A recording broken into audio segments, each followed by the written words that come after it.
No sé cómo describirte exactamente lo que sentí aquella tarde cuando entré en esa vieja casona por primera vez. Era como si el propio aire intentara decirme algo, algo que no conseguía entender por completo, pero que definitivamente me causaba incomodidad. Mi nombre es Tomás Aguirre y créeme cuando te digo que jamás pensé que me tocaría vivir algo así. Pero supongo que nadie imagina encontrarse con lo imposible hasta que le sucede, ¿verdad? Todo comenzó cuando recibí una llamada desde un pueblo llamado San Benito del Valle, un pequeño lugar escondido entre montañas, perdido en algún rincón olvidado del norte de Jalisco. El encargo era simple: registrar en fotografías y documentos el interior de una antigua residencia conocida como la Casa Montenegro, un lugar famoso en la región por ser escenario de historias extrañas, pero nunca creí en eso, al menos no hasta aquella tarde. Apenas puse un pie en la entrada, sentí que algo no cuadraba. No sé cómo explicarte, pero era como si la propia casa estuviera observándome desde dentro, analizando cada movimiento que hacía. Cerré la puerta detrás de mí y en ese mismo instante escuché algo parecido a un susurro. No alcancé a entender lo que decía, pero fue suficiente para que sintiera escalofríos recorriendo mi espalda.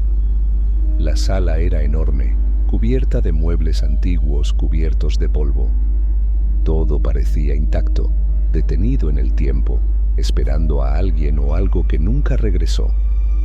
Mientras avanzaba lentamente por el salón principal, cada paso resonaba más fuerte que el anterior.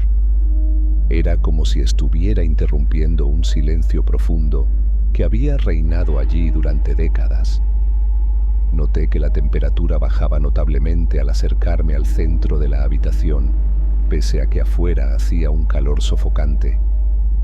Mi respiración empezó a formar pequeñas nubes de vapor frente a mí, algo completamente ilógico en pleno verano jalisciense. Me detuve por un instante, tratando de entender qué estaba pasando. En ese mismo momento, percibí de nuevo aquel susurro, ahora un poco más claro, casi audible. Miré rápidamente hacia atrás, convencido de que alguien estaba allí conmigo, pero no había nadie. Intentando calmar mis nervios, saqué mi cámara fotográfica, listo para documentar todo y salir cuanto antes. Pero justo antes de apretar el botón para capturar la primera imagen, escuché claramente mi nombre pronunciado detrás de mí. Tomás. Giré de inmediato, pero nuevamente solo encontré vacío y penumbra. Sentía como si alguien estuviera jugando conmigo. En ese instante, algo en mi interior comenzó a advertirme que quizás las historias sobre la Casa Montenegro eran ciertas. Y justo cuando empezaba a reconsiderar mi permanencia en aquel lugar, recordé lo mucho que me habían advertido sobre esa casa antes de llegar. Lo ignoré por completo. Ahora me preguntaba si había cometido un error irreparable al cruzar esa puerta. Si tú también amas las historias de terror, entonces suscríbete y activa el sino, porque lo que viví en San Benito del Valle fue algo que aún me persigue cada noche. Permanecí en la casa más tiempo del que habría querido. Algo dentro de mí me decía que debía irme, pero al mismo tiempo, una especie de atracción enfermiza me empujaba a seguir explorando. Tal vez era la necesidad de entender qué estaba pasando, o simplemente una trampa que la propia casa ya había armado para mí desde el primer paso. Esa noche decidí quedarme. Había acondicionado una pequeña habitación en la planta baja, junto a la biblioteca. No tenía intenciones de subir al segundo piso, al menos no después de escuchar lo que había escuchado. Cerré la puerta con llave y me acomodé en el catre improvisado. El silencio era tan profundo que incluso mi respiración parecía un estorbo. Apagué la lámpara y fue entonces cuando lo oí. Al principio creí que se trataba de una ilusión auditiva, los pasos eran firmes, no eran crujidos aleatorios de madera antigua. Number eran pasos. Alguien o algo caminaba lentamente en el piso de arriba. Iban de un extremo a otro, pausados, deliberados, como si supieran que yo los estaba escuchando. Me incorporé, sin moverme demasiado, tratando de contener la respiración. Por un momento, pensé que quizás algún animal se había colado en la casa, pero el ritmo de esos pasos no era animal. Era humano, demasiado humano. Y entonces se detuvieron, justo encima de donde yo estaba. El techo pareció suspenderse en un instante de puro vacío. Podía escuchar mi propio corazón latiendo dentro de mis oídos. No me atreví a mover ni un músculo. Luego vino otro sonido, más suave, como un suspiro, un quejido leve, ahogado, justo al otro lado de la puerta. Salté de la cama, encendí la lámpara de golpe y empuñé una linterna como si fuera un arma. Me acerqué a la puerta con el estómago encogido. Me acerqué lo suficiente para poner la oreja contra la madera y escuché claramente una respiración, casi pegada a mí. Retrocedí de inmediato y no volví a acercarme. Las horas pasaron lentas, pesadas. No dormí. Solo me quedé sentado, con la linterna encendida, mirando fijamente la puerta. El amanecer llegó sin aviso, pero no trajo consuelo. Cuando reuní el valor suficiente para salir, recorrí la casa con cautela. No encontré señales de intrusión, ni marcas, ni puertas abiertas. Todo seguía como antes, salvo un detalle. En el espejo del pasillo, el que estaba frente a la escalera, noté algo extraño. Reflejaba un ángulo que no correspondía a ningún rincón de la casa. Era como si mostrara un lugar que no existía. Y justo antes de apartar la mirada, vi pasar una silueta por el fondo. Una figura que no estaba en la realidad, solo en el reflejo. Y eso fue apenas el segundo día. Después de aquel amanecer tenso, juré a mí mismo que no pasaría otra noche en esa casa. Pero claro, las decisiones dentro de la casa Montenegro no parecían depender completamente de mí. Algo me retenía, algo que no sabía cómo nombrar, pero que ya me tenía atrapado. Salí a caminar por el jardín trasero. Necesitaba respirar aire fresco, recuperar algo de claridad mental. El calor de la mañana era denso, pero al menos allá afuera el ambiente no parecía tan vivo. Y sí, digo vivo, porque dentro de la casa todo tenía una presencia, hasta las paredes. Cuando volví a entrar por la puerta lateral que conectaba con la cocina, fue como cruzar de nuevo a otro mundo. Un mundo frío, callado, que me recibía como si nunca me hubiera ido. Y fue entonces que lo vi. Allí, justo en medio del suelo de la cocina, había un hacha. Antigua, oxidada, con la madera del mango agrietada por el tiempo. No podía ser. Esa herramienta, según el inventario que revisé el primer día, debía estar guardada en el sótano, bajo llave. Incluso vi el candado con mis propios ojos. Nadie más tenía acceso. Nadie. Me acerqué con cautela. Algo en el brillo opaco de esa hoja metálica me causaba repulsión.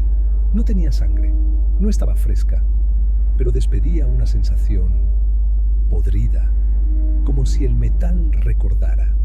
Me agaché lentamente para examinarla, y justo en ese momento, un escalofrío me subió por la espalda. Fue tan intenso que me paralizó, y juro que sentí una exhalación detrás de mi oreja. Me levanté de golpe, giré sobre mis talones, y no había nada. Pero al mirar la ventana, vi mi reflejo, y junto a él, por apenas un segundo, otra figura, alta, delgada, inmóvil. Parpadeé y desapareció. Tomé el hacha con manos temblorosas y la llevé de regreso al sótano, decidido a encerrarla. Cuando bajé por aquellas escaleras de piedra, noté que el aire allí era aún más denso, como si descendiera a una cueva. Dejé el arma sobre una mesa, pero cuando me di vuelta para buscar el candado, el hacha ya no estaba donde la había puesto. Corrí escaleras arriba, desesperado, y al llegar a la cocina otra vez, me detuve en seco. El hacha estaba allí, en el mismo lugar del suelo donde la había visto por primera vez. No entendía nada. Sentía como si la casa me estuviera probando o burlándose de mí. Y fue justo ahí, parado frente a esa herramienta maldita, que me pregunté si realmente podía seguir negando que algo más estaba ocurriendo. Algo que no tenía lógica ni explicación. Algo que no iba a dejarme salir de allí tan fácilmente. A partir de ese momento, comencé a desconfiar de todo. Cada rincón de la casa parecía tener un secreto, un susurro atrapado en las paredes. Pero lo peor fueron los espejos. No sé si alguna vez te has mirado al espejo con verdadera atención, no solo por vanidad, sino buscando algo detrás de los ojos. Yo sí lo hice, y ojalá no lo hubiera hecho jamás. El primer espejo que noté distinto fue el del pasillo frente a la escalera. Siempre que pasaba por allí, sentía un tirón en el estómago, como si me estuviera desviando de algo que no debía ver. Pero una tarde, mientras volvía de revisar los estantes del estudio, decidí detenerme y observar. Mi reflejo estaba ahí, claro. Mis ropas, mis gestos. Pero había algo fuera de lugar. Algo mínimo. En un principio pensé que eran los nervios, hasta que noté el detalle que me congeló la sangre. Mi reflejo no parpadeaba. Me quedé allí, mirándolo, esperando que hiciera lo mismo que yo. Levanté la mano lentamente. Él también, pero lo hizo con un ligero retardo, como si le costara imitarme. Probé con una sonrisa, y la respuesta fue otra. El reflejo sonrió antes que yo. Retrocedí sin pensarlo. Casi caigo de espaldas. Corrí al baño del primer piso, el único con espejo pequeño, y allí me miré con desesperación. Todo parecía normal, por ahora. A la noche empecé a cubrir todos los espejos con sábanas. Me sentía observado, juzgado, como si esas superficies brillantes fueran más que vidrio, como si fueran ojos, portales, algo. Pero el peor momento llegó al día siguiente. Entré al salón principal y vi que alguien había descubierto el espejo grande que daba a la chimenea. Juraría haberlo tapado. Me acerqué con cautela, como si me aproximara a un animal peligroso. Y cuando me vi reflejado, supe que no estaba solo. Mi otro yo estaba allí, sí, pero ese rostro no era el mío. Era una versión más pálida, con los ojos hundidos y una sonrisa torcida que no recordaba haber hecho jamás. Entonces me habló, no con voz, sino con movimiento. Movió los labios, claramente diciendo algo. Me acerqué para leerlos, con el corazón latiendo en la garganta. Ya casi es la hora. Esa frase me taladró la mente. No entendía qué significaba. ¿La hora de qué? ¿Qué estaba por pasar? Me aparté bruscamente. Cerré la puerta del salón. Volví a cubrir todos los espejos. Y esa noche no dormí ni un segundo. A veces, el terror no grita. A veces, solo te observa desde el otro lado del cristal. Pasaban los días, pero dentro de la casa Montenegro, el tiempo parecía tener sus propias reglas. Lo noté por primera vez de forma muy sutil. Un zumbido en mis oídos justo cuando el reloj de bolsillo, aquel que encontré sobre el escritorio de la oficina, marcó las 10:30 en punto. Ese primer día, el segundero se detuvo. Pensé que era normal en un objeto tan antiguo. Lo que no fue normal fue lo que pasó después. En el instante exacto en que el reloj se detuvo, el silencio de la casa cambió. No era como el de antes. Este era más profundo, más absoluto. Era como si incluso el sonido de mis pensamientos hubiese sido apagado. Me levanté de la silla lentamente, sintiendo el aire espeso, denso, como si cada paso me costara más que el anterior. Caminé hacia el salón, pero todo seguía igual, inmóvil, como una fotografía maldita. Y entonces escuché un solo sonido. Tac-tic. El reloj de pared del comedor marcó 1 minuto, pero no avanzó. El péndulo se balanceaba, sí, pero las manecillas se quedaron fijas. Fui hasta él, casi hipnotizado, y sentí algo extraño al acercarme. Mi reflejo en el vidrio no se movía con el péndulo. Se quedaba quieto, como si no fuera parte de mí. Toca el icono de la lámpara amarilla y quédate con nosotros para que juntos resolvamos grandes misterios perturbadores. Créeme, lo que pasó después no es algo que quieras experimentar solo. Volví a la oficina para verificar el reloj de bolsillo. Cuando me incliné sobre él, las manecillas empezaron a girar, pero en reversa. Primero lento, luego cada vez más rápido, hasta que, de repente, se detuvieron, y en ese segundo escuché pasos en el techo. De nuevo, pero esta vez eran más apresurados, como si algo o alguien estuviera corriendo por el piso de arriba. Corrí hacia la escalera y la miré fijo, vacía, pero los pasos seguían. Fue cuando noté algo más perturbador. La luz del día ya no entraba por las ventanas. Aunque no podía ser más de las 10:35, afuera parecía anochecer. ¿El sol se había ido? ¿O la casa lo había apagado? Sentí un nudo en el estómago. Algo se estaba preparando, algo esperaba la hora exacta, como si todo en ese lugar girara en torno a ese minuto maldito. Las 10:30. Volví al estudio e intenté anotar lo que estaba ocurriendo, pero el papel frente a mí ya tenía algo escrito, en mi propia letra. No saldrás antes de que todo se repita. Yo no lo había escrito, pero estaba allí. Después de lo del reloj, supe que no bastaba con observar. Tenía que escuchar. Quería pruebas de que no estaba perdiendo la cabeza, de que no era mi mente la que jugaba conmigo. Así que coloqué una grabadora en el pasillo principal antes de encerrarme otra vez en la habitación.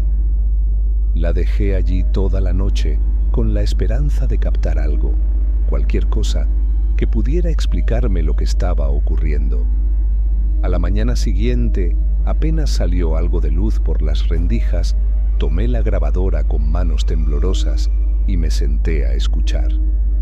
Al principio, todo era lo que esperaba. El ruido ambiente, el crujido ocasional de la madera, el sonido lejano de la brisa en las ventanas. Pero al llegar a la marca de las 2:47 de la mañana, el silencio cambió. No era ausencia de sonido, era presencia de algo más. Y entonces la escuché. Una risa baja, lejana, femenina. Después, un murmullo incomprensible, como si alguien hablara desde dentro de la pared. Subí el volumen, pegué el auricular más fuerte a mi oído, y ahí fue cuando me paralicé. Era mi voz. Yo hablaba, pero no recordaba haber dicho nada. La grabación captó mi tono, mi cadencia, cada palabra. Ella sigue aquí. Nunca se fue. Yo tampoco. Me quité los auriculares de golpe, con el corazón martillándome el pecho.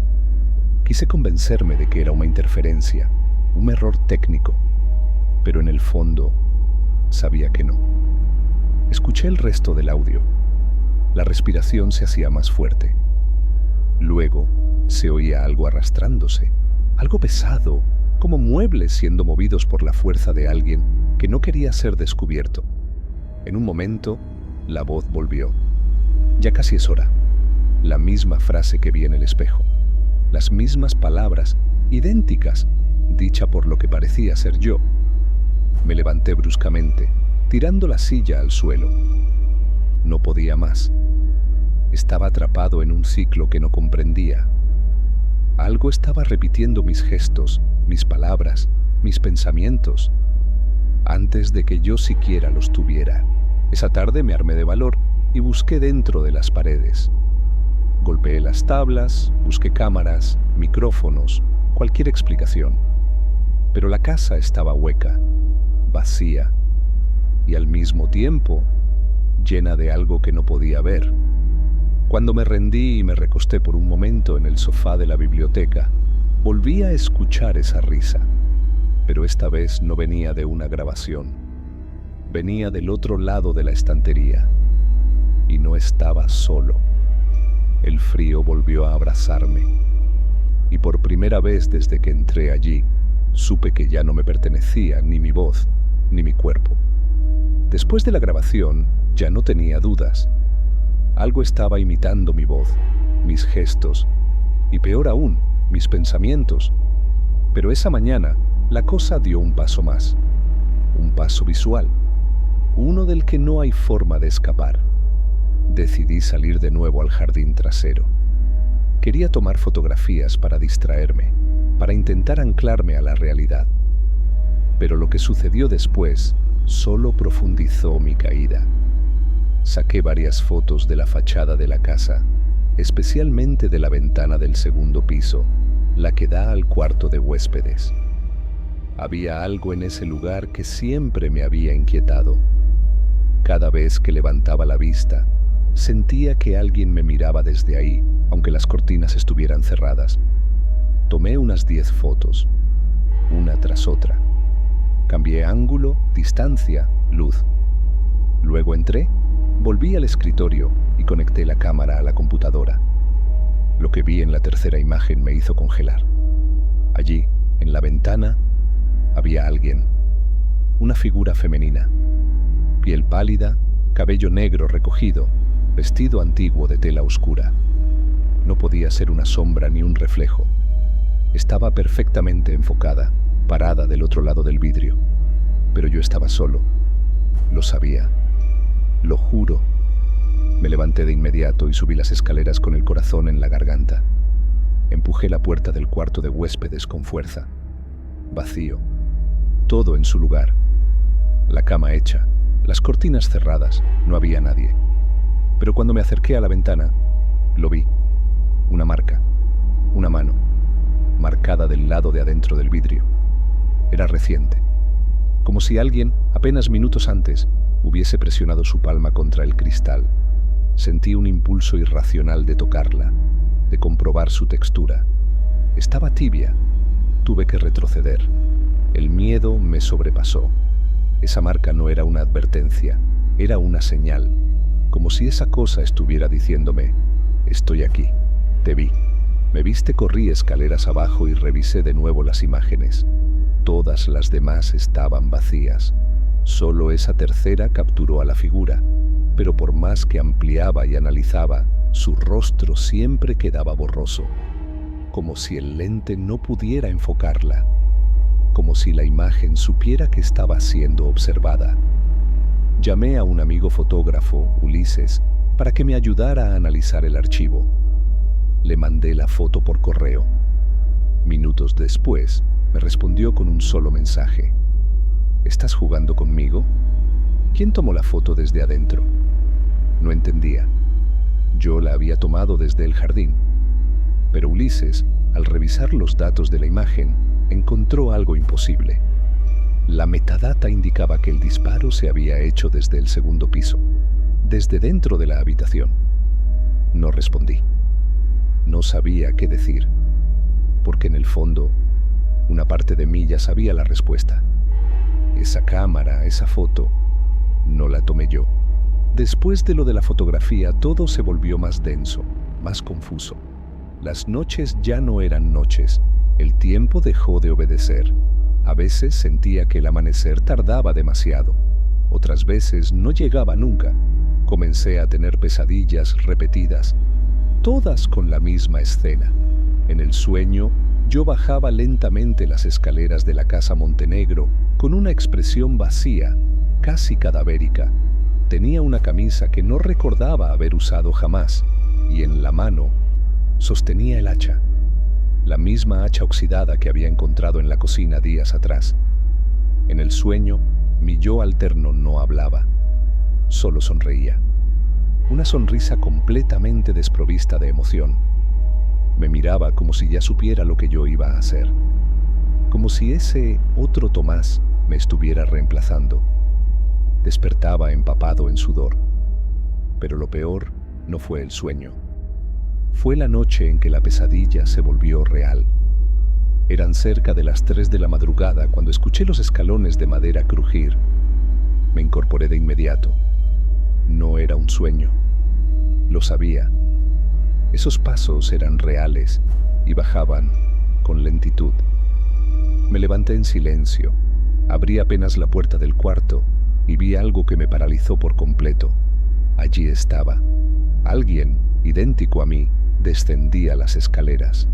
Mis mismos gestos, mi misma altura, la misma ropa del sueño.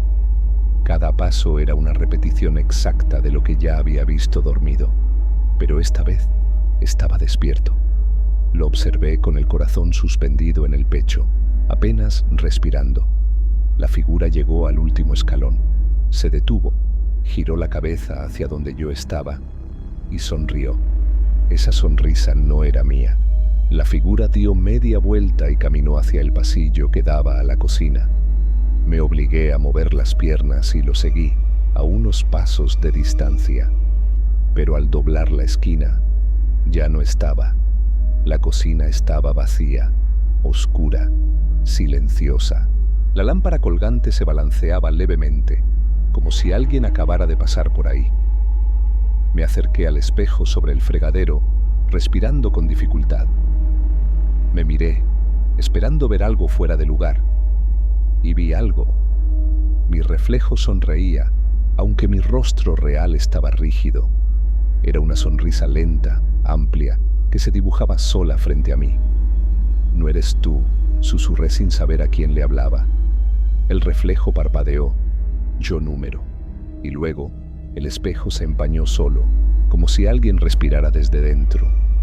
En el vaho apareció una frase escrita lentamente por un dedo invisible. «Estás listo». Retrocedí con violencia. No sabía si gritar o reír, pero entendí una cosa con claridad aterradora. Ese ser que había bajado las escaleras no era una alucinación, era la casa, tratando de reemplazarme. Ya no dormía, ya no comía. Cada rincón de la casa se había vuelto parte de un laberinto psicológico del que no sabía cómo salir. No confiaba en lo que veía, ni en lo que pensaba. Cada vez que hablaba, me preguntaba si era realmente yo, o si ya era la voz de la casa saliendo por mi boca. Esa noche decidí hacer una última prueba, un experimento. Instalé una grabadora antigua, de esas con cinta magnética, en el sótano, el lugar que más evitaba, el que me había dado escalofríos desde el primer día. La dejé ahí por 1 hora, no más. Cuando regresé a buscarla, el ambiente había cambiado. No por el frío, ni por la oscuridad. Era otra cosa. Como si el espacio mismo se hubiera estirado. Como si hubiera bajado más de lo que debería al llegar al pie de las escaleras.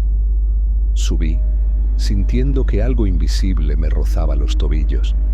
Cerré la puerta del sótano y fui directo a escuchar la cinta.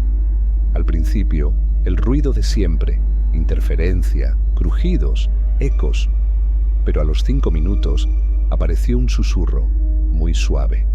Parecía una niña riendo, una risa breve, pero cargada de malicia. Después, el sonido de algo pesado siendo arrastrado. Y finalmente, mi voz.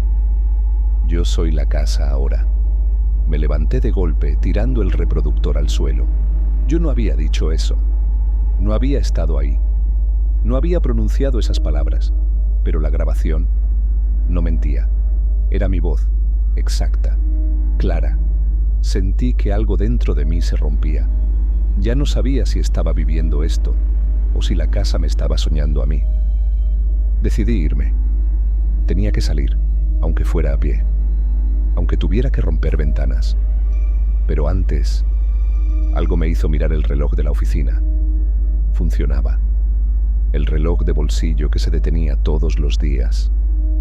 Ahora marcaba la hora con precisión perfecta. Y justo cuando lo observaba, la manecilla de los minutos se movió un paso más. 10:30. De nuevo. Y todo se detuvo. Los sonidos se apagaron. El aire se volvió espeso como un líquido invisible. Caminé hacia el salón sintiendo que flotaba. Y ahí estaba la grabadora, encendida. No la había encendido. Una nueva cinta giraba en su interior. Me acerqué lentamente, con las manos sudando, y presioné play. La voz que salió no era la mía, pero usaba mi nombre. Tomás, ya es momento, baja. Silencio. Luego, la misma frase repetida. 1, 2, 3 veces. Baja, baja. Y después, la risa. Esa risa. Otra vez, pegada a mi oído. Me di cuenta de que ya no tenía opción. De que la casa no me estaba pidiendo nada. Me estaba llamando. No sé cómo salí, o si realmente salí. Lo único que recuerdo es que, después de aquella última cinta, algo en mí se quebró. Mi cuerpo se movía, sí. Caminaba, respiraba, incluso hablaba. Pero ya no sentía que estaba al mando. Era como si yo me hubiera quedado adentro, y lo que estaba allá afuera, caminando con mi rostro, fuera otra cosa. Me fui de San Benito del Valle sin mirar atrás. Juré no volver nunca. Me mudé al sur, lejos, lo más lejos que pude. Cambié mi número, bloqueé llamadas, apagué correos. Tiré todo lo que me conectara con esa casa al fondo de un río. Pero hay cosas que no se pueden enterrar. Durante semanas, las pesadillas me acompañaron como una sombra fiel. Siempre el mismo sueño. La figura bajando las escaleras. A veces era yo, a veces no. A veces era la casa la que descendía, piedra por piedra, viva. Intenté convencerme de que todo fue producto del encierro, del aislamiento, del estrés. Que mi mente jugó conmigo, que fue un episodio. Pero entonces empezaron los ecos. En mi nuevo departamento comencé a oír pasos en la madrugada. Uno tras otro, lentos, como allá. Una vez desperté con la ventana del pasillo empañada y una marca de mano del lado de adentro. Otra noche, al abrir el armario, vi que mi camisa, esa que nunca tuve, colgaba perfectamente doblada. La misma del sueño, la misma que yo usaba al bajar las escaleras. Y luego llegó el sobre, sin remitente, sin sello, solo un sobre viejo, amarillento, colocado con cuidado debajo de mi puerta. Adentro, una foto. Yo, de pie, en una ventana del segundo piso de la Casa Montenegro. La imagen era antigua, granulada, pero no había duda. Era mi rostro, mi expresión, mirando hacia afuera, mirándome. Lo imposible ya no me sorprendía, pero lo que me rompió fue el reverso de la fotografía. Había algo escrito, una sola línea, en mi caligrafía. No todos salimos. Ese día entendí que no hay escapatoria cuando algo te marca desde adentro. La casa no era solo un lugar. Era un eco, una memoria viva, un parásito de identidades. Y yo, Tomás Aguirre, me convertí en parte de ella. O tal vez nunca salí. San Benito del Valle sigue allí. La Casa Montenegro también. Y si un día decides ir por curiosidad, por locura o por desafío, no lleves espejos, no grabes tu voz y jamás mires por la ventana del cuarto de huéspedes, porque quizás el que te devuelva la mirada ya no seas tú.